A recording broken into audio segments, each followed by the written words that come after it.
Bonjour, bienvenue à cette présentation du logiciel Trello.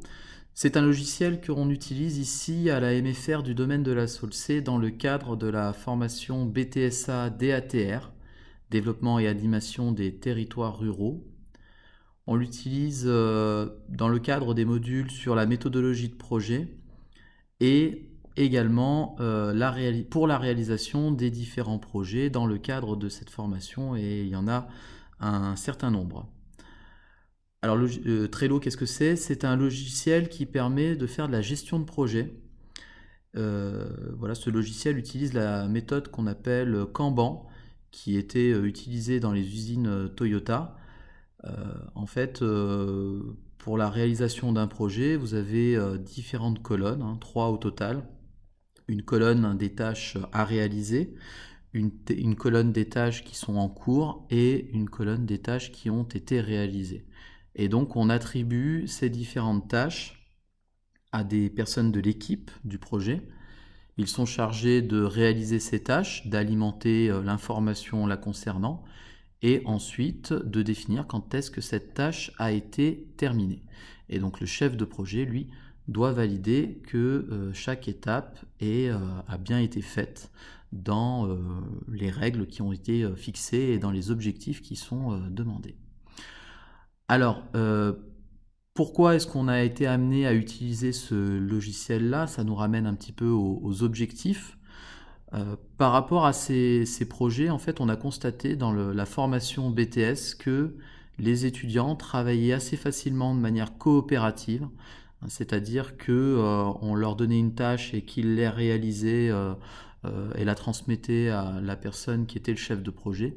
Mais le problème, c'est qu'ils n'avaient pas de vue d'ensemble du projet et ils n'avaient pas l'information nécessaire concernant le contenu global, les différentes productions qui avaient pu être faites pendant ce projet-là.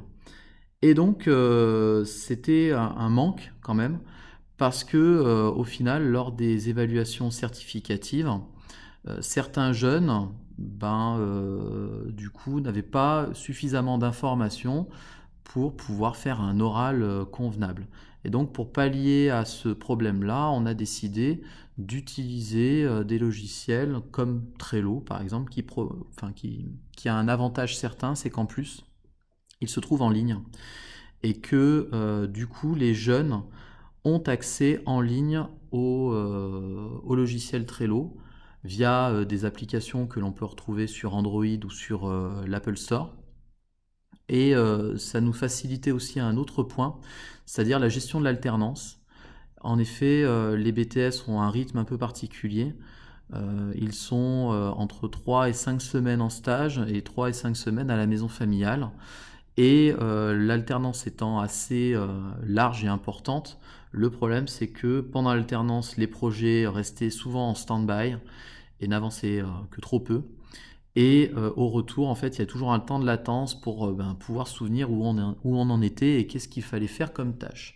Donc du coup, le fait que ce soit en ligne, ça leur permettait à ces jeunes de pouvoir travailler également pendant la période d'alternance chez eux ou en stage sur les différents projets et ainsi de se tenir au courant et d'avancer et d'avoir les contenus. Puisque sur Trello, on peut disposer des photos, on peut disposer des schémas, des documents Word, du son, de la vidéo, des liens hypertextes. On peut mettre vraiment une quantité importante d'informations. On peut fixer des dates butoirs, on peut insérer un rétro-planning, etc., etc. Donc c'est quand même assez intéressant dans le cadre du travail qui prend en compte la démarche de projet. Alors, bon, sans plus attendre, on va passer à la présentation d'un espace réalisé par un groupe d'élèves. Quand vous vous connectez sur www.trello.com, vous avez la possibilité de vous créer un compte. Ensuite, il vous suffit donc de vous connecter en entrant votre identifiant, qui est le mail que vous avez choisi, et le mot de passe.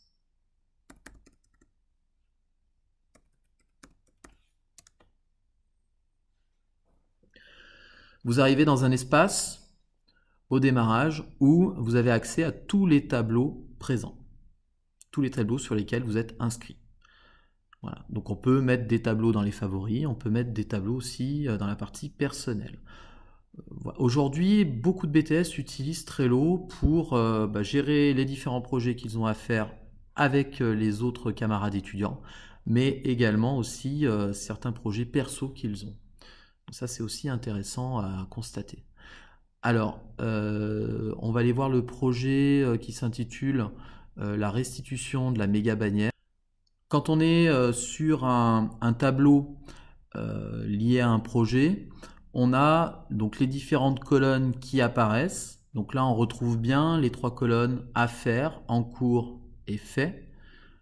Les jeunes ont également rajouté 2 colonnes concernant la restitution du 1er juin qu'ils avaient à réaliser et l'oral de CCF. Donc là, c'est un tableau qui évoque un projet qui est terminé, puisqu'en fait, dans les colonnes à faire et en cours, nous n'avons aucune étiquette.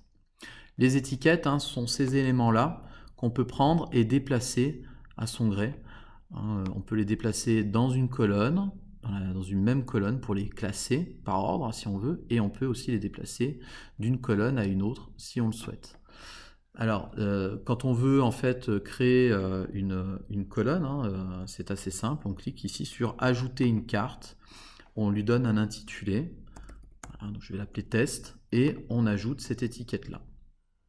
Une fois qu'on a fait ça, il suffit de cliquer sur cette étiquette pour pouvoir accéder aux paramètres. Donc on peut ajouter une description ici, qu'on enregistre ensuite. On peut ajouter un commentaire, donc en fait ça permet aux différents collaborateurs de communiquer entre eux et de se donner des informations, de se transmettre de l'info. On peut ajouter des membres. Par exemple, si cette étiquette-là est à réaliser par moi-même, je clique dessus, mon nom, et donc je suis coché, ça veut dire que c'est une étiquette qui m'incombe, une tâche qui m'incombe. Et ensuite, on peut mettre une couleur d'étiquette pour prioriser. Donc là, c'est une étiquette très importante, je la mets en rouge. On peut ensuite créer une checklist, par exemple, dans un projet, imaginons les jeunes doivent faire une intervention lors des portes ouvertes et du coup ils ont une pâte à crêpes à produire pour pouvoir vendre et récupérer quelques sous. Donc je mets ma pâte à crêpes.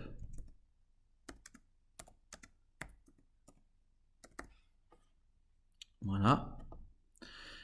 Et je rajoute les différents éléments pour réaliser ma pâte à crêpes. Donc il va me falloir de la farine, il va me falloir des œufs et il va me falloir du lait. Voilà, une fois que par exemple j'ai fait mon bon de commande à la maison familiale pour acheter ces 3 ingrédients-là et que je les ai en main, et je peux cocher pour dire que ces 3 éléments, je les ai et donc je n'aurai pas besoin d'aller m'en occuper puisqu'ils sont déjà à disposition et je peux même mettre un commentaire en disant que j'ai acheté les ingrédients.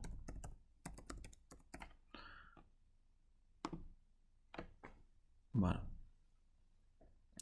Ensuite, on peut fixer une échéance, c'est-à-dire qu'on va fixer une date butoir pour cette tâche-là. On peut également ensuite ajouter des pièces jointes. Donc là, je ne vais pas le faire, mais comme je l'ai dit, on peut mettre donc des documents Word, on peut mettre des PDF, on peut mettre des images, on peut mettre des liens Internet, tout ce qu'on veut vraiment. Et puis ensuite, donc déplacer, mais on a vu qu'on pouvait déplacer aussi facilement en faisant du cliquer-glisser, déposer. Et on peut copier, s'abonner, etc., etc. Donc là, je suis abonné automatiquement puisque cette tâche est à réaliser pour ma part. Une fois qu'on a terminé, on coche. Et donc, cette tâche est ici. Je n'ai plus qu'à déplacer dans... Donc là, c'était dans en cours normalement, puisque je suis en train de travailler dessus. Et une fois que c'est terminé, je la bascule sur la colonne des tâches réalisées, des tâches faites. Voilà.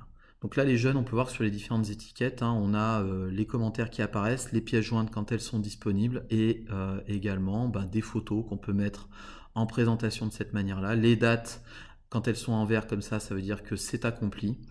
Voilà, on peut vraiment voir là du coup, avoir une vue d'ensemble du projet dans sa constitution et sa réalisation. Voilà. Pour un formateur aussi, c'est assez intéressant puisque dans les options, les menus, bon, on a le groupe de travail qui apparaît, mais on a également ici les activités, donc l'activité des étudiants qui ont travaillé sur ce projet-là, et donc chaque action qui est faite est enregistrée. Donc là, on voit par exemple que j'ai mis les différents éléments sur l'étiquette test que j'ai créée. Et donc, vraiment, on peut suivre au mieux, au plus précis, les jeunes et leur donner des conseils, intervenir, parce que parfois, évidemment, ils oublient de mettre certaines choses, et donc c'est bon de leur rappeler quand il y a des petites choses qui manquent. Ça serait bien que tu mettes, par exemple, le listing des numéros de téléphone que tu as contactés, voilà. Et ben du coup, eux, ils le font après derrière, et ils peuvent le faire à distance, on n'est pas obligé d'aller les voir directement. Voilà, gain de temps, rapidité, vue d'ensemble. Les étudiants ont vraiment adhéré à Trello.